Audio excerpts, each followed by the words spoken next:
it's a weird point in our society right now between the masculine and feminine energy that exists. Specifically, we can talk about the world at large, but in America was built off of the masculine. Like when you look, I mean, and like women didn't even have the right to vote till how many years ago? Like our whole entire culture and society has been built off the masculine energy.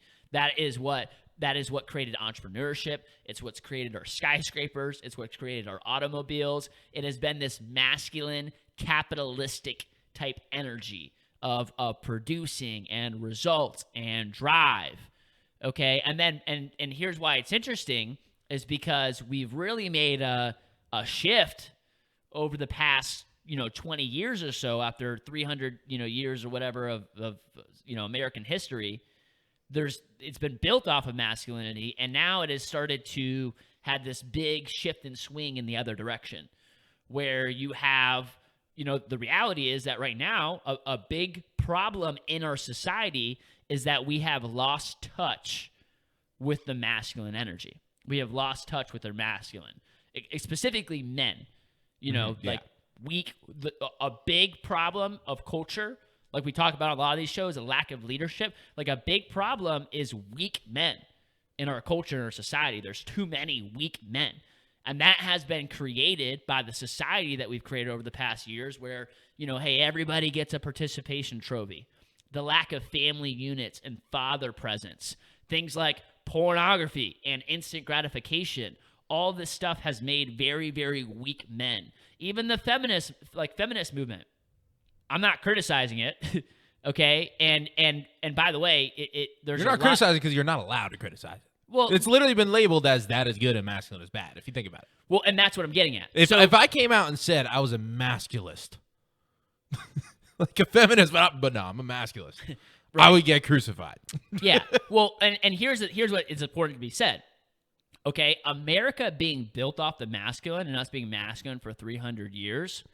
Look, there are the masculine is also really destructive.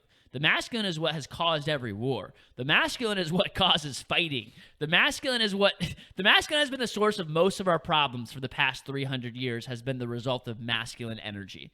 And if there was feminine energy in there, there wouldn't be a lot of those problems. But you can't disregard the masculine energy. The masculine energy is what built this country. The masculine energy is why we have things and the freedom and the life we have today was because of the masculine.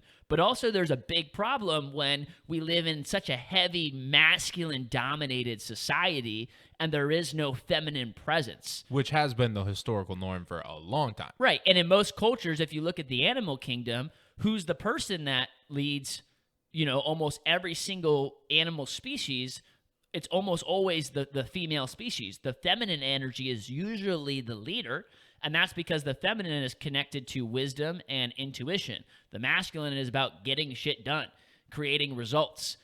So the feminine in the animal world, instincts and intuition are actually more important, and wisdom, and the feminine usually leads that. Where I'm going with this, though, is that, again, our society, we have now swung the pendulum, right? And again, there has been a deep need and lack of feminine presence in our culture, lack of opportunity for feminine to express itself in the way that it should.